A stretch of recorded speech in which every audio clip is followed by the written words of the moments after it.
I am not the first person যে bikini পরেছে বাংলাদেশে অনেকেই পরেছে, আমি আগেও পরেছি।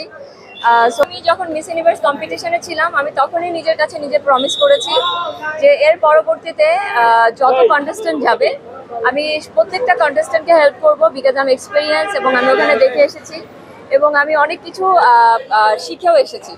তো সেই জায়গা থেকে যে কোনো কন্টেস্টেন্ট গেলে বাংলাদেশকে ক্যারি করছি, সো আমাকে দেখে বাংলাদেশকে সবাই দেখবে। সো এটাই আমার ইচ্ছা ছিল এবং বাংলাদেশকে রিপ্রেজেন্ট করার জন্য আমার যত কষ্ট করা দরকার, যতভাবে দরকার সেভাবে আমি চেষ্টা করেছি এবং বাংলাদেশের জন্য সম্মান নিয়ে এসেছি।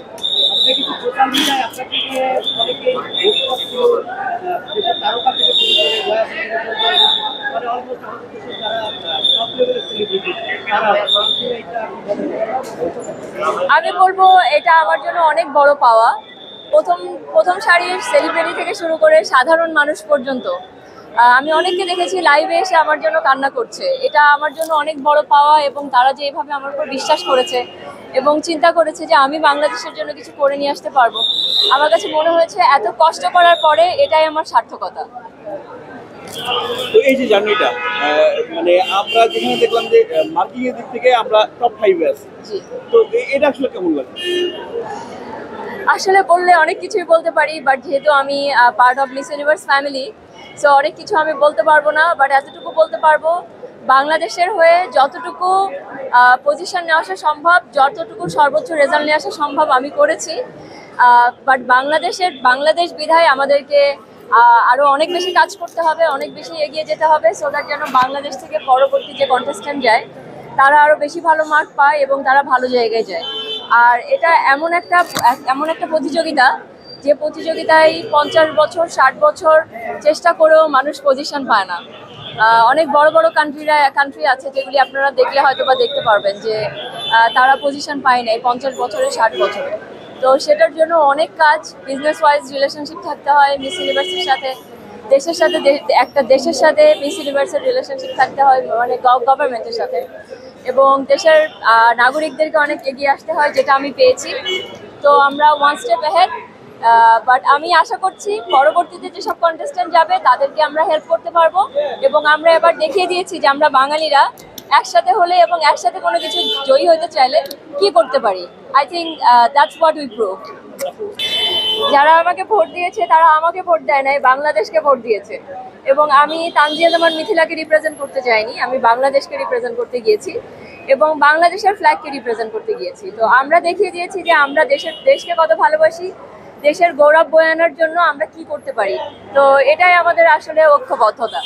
এখন আসলে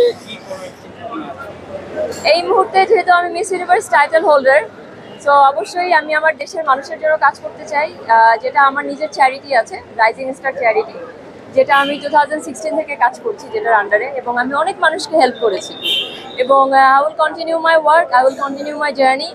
আর এর বাইরেও আমি ব্যক্তি মিথিলা আমার একটা ক্যারিয়ার আছে, যেটা আমি অ্যাক্টিংটাকে ক্যারি করতে চাই। সো হোপফুলি আমি অ্যাক্টিংটা ক্যারি করব। বাংলাদেশে নামার পরে যে দর্শকের সেটা আসলে দেখে কেমন লাগে? আমার কাছে আসলে কখনো এত অনুভূতি হয় নাই। আমার অলমোস্ট কান্না চলে আসতেছে, মানে সবাই যে আমাকে এত ভালোবাসবে এবং সবাই যে আমাকে এইভাবে আমার উপর বিশ্বাস করবে, আমি এটা কখনো কল্পনাই করিনি। এবং ফর দ্য ফার্স্ট টাইম আমি বুঝতে পেরেছি যে বাংলাদেশ আসলে কত বড় দেশ, কত মানুষের ইমোশন নিয়ে আমি ওখানে কাজ করে এসেছি এবং এটার জন্য আপনাদের কাছে আমি চিরকৃতজ্ঞ। ধন্যবাদ আপনারা যে আপনারা শিখলেন। আসলে এই জার্নিতে আমরা শিখলাম যে আমরা বাংলাদেশিরা কতটা শক্তিশালী এবং আমরা চাইলে কিরা করতে পারি। For the first time Bangladesh কোনো কন্টেস্ট্যান্টের জন্য 2 মিলিয়ন ভোট করেছে। সো এটা আমার মনে হয় বাংলাদেশের জন্য হিউজ একটা ব্যাপার। এবং বিশ্ব দরবারে আমরা দেখিয়ে দিয়েছি যে বাংলাদেশের মানুষরাও ছোট না, আমরাও চাইলে অনেক কিছু করতে পারি এবং আমরাও দেখিয়ে দিতে পারি এবং আমরা দেখিয়ে দিয়েছি। দর্শকদের এত ভালোবাসা পেলেন, এই বিষয়টা আপনি কিভাবে নিচ্ছেন? সেটা কিছুক্ষণ আগে দেখলে নিত, like I am feeling emotional, কারণ I am feeling overwhelmed too, কারণ এত কিছু, এত ভালোবাসা আমি একসাথে পাবো এবং দেশের জন্য কিছু করলে যে আসলেই দেশের মানুষ এগিয়ে আসে, এটাই তার প্রুফ। এবং আমি আমার পুরো ক্যারিয়ারে এবং আমার ফিউচারে আমি পুরাটা টাইম চেষ্টা করব বাংলাদেশের জন্য সবসময় এরকম গৌরব বয়ে নিয়ে আসা। অভিযোগ আসলে না, যেহেতু আমরা বাংলাদেশি, আমাদেরকে আসলে অনেক কিছু নিয়ে অনেক কাজ করতে হবে। অনেক কিছু নিয়ে কাজ করতে হবে সো দ্যাট যেন বিশ্বের দরবারে আমরাও পরিপূর্ণ সম্মান পাই, এবং মার্কিং এর দিক থেকেও যেন একটা মানুষজন, একটা কন্টেস্টেন্ট যদি তার প্রপারটা দেখায় এবং তার পুরোপুরি এনার্জিটা দেখায় এবং পুরোপুরিভাবে চেষ্টা করে তার দেশকে বিজয়ী করার জন্য, যেন সেই তাকে ওই প্রপার রেজাল্টটা যেন দেওয়া হয়। আমি আগেও বলেছি, আবারও বলছি, এটা একটা কম্পিটিশন এবং এই কম্পিটিশনে যেতে হলে 4টা জিনিসের উপর মার্কিং হয়। একটা হচ্ছে ক্লোজ ডোর ইন্টারভিউ, একটা ইভিনিং গাউন, একটা ন্যাশনাল কস্টিউম আর একটা সুইমস্যুট ওয়্যার।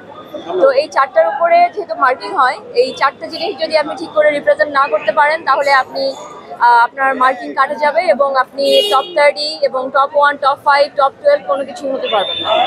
সো আমি যে টপ 30 হয়েছি এটাও আমি হতে পারতাম না যদি আমি সুইমস্যুট কম্পিটিশনে না যেতাম। সো এবং আমার কাছে মনে হয় যেহেতু এতগুলি দেশের কন্টেস্টেন্ট এখানে আসছে এবং I am not the first person যে বিকিনি পরেছে বাংলাদেশে অনেকেই পরেছে, আমি আগেও পরেছি। সো এই কম্পিটিশনে গিয়ে আমি কোনো দিক থেকে কম দেখাতে চাই না এবং কোনো দিক থেকে আমি বাংলাদেশকে ছোট করতে চাইনি এবং কোনো দিক থেকে আমি ওই জায়গাটা খালি রাখতে চাইনি যেখান থেকে আমাদের সম্ভাবনা কমে যায় জেতার। সো সেই জন্য আমার যেটা করার প্রয়োজন হয়েছে ওই কম্পিটিশনে গিয়ে আমি সম্পূর্ণটা করেছি। আর আমার কাছে মনে হয় একজন কন্টেস্টেন্ট ওখানে যাওয়ার পরে যদি সে বলে আমি এটা করবো না তাহলে সে বাকি কন্টেস্টেন্টদের উপর ডিসক্রিমিনেশন করছে।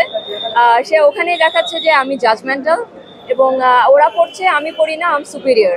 সো এটা আমি করতে পারি না। এটা ওরা মুখে বলবে না যে তুমি পড়তেছো না, তুমি সেটার জন্য সুপিরিয়র বা তুমি সেটার জন্য ভালো না, বাট ওরা আপনাকে জাজমেন্ট করে ফেলবে যে তুমি ব্যক্তিগত মানুষ হিসেবে কেমন। সো এটা আমি যখন মিস ইউনিভার্স কম্পিটিশনে ছিলাম আমি তখনই নিজের কাছে নিজে প্রমিস করেছি যে এর পরবর্তীতে যত কন্টেস্টেন্ট যাবে আমি প্রত্যেকটা কন্টেস্টেন্টকে হেল্প করব, বিকজ আমি এক্সপিরিয়েন্স এবং আমি ওখানে দেখে এসেছি এবং আমি অনেক কিছু শিখেও এসেছি।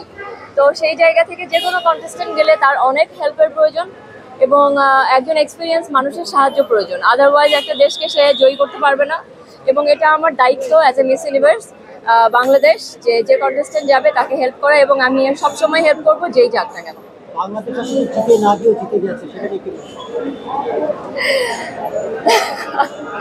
বাংলাদেশ জিতে না গিয়েও জিতে গিয়েছে। আমার কাছে মনে হয় টপ 30-তে যে কজন গিয়েছে প্রত্যেকটা পার্টিসিপেট তাদের কোয়ালিটি আছে ফিনালেতে যাওয়ার এবং মিস ইউনিভার্স টাইটেলটা ক্যারি করার। কারণ আমি ওখানে ছিলাম, আমি সবাইকে দেখেছি এবং প্রত্যেকের কোয়ালিটি দেখেছি।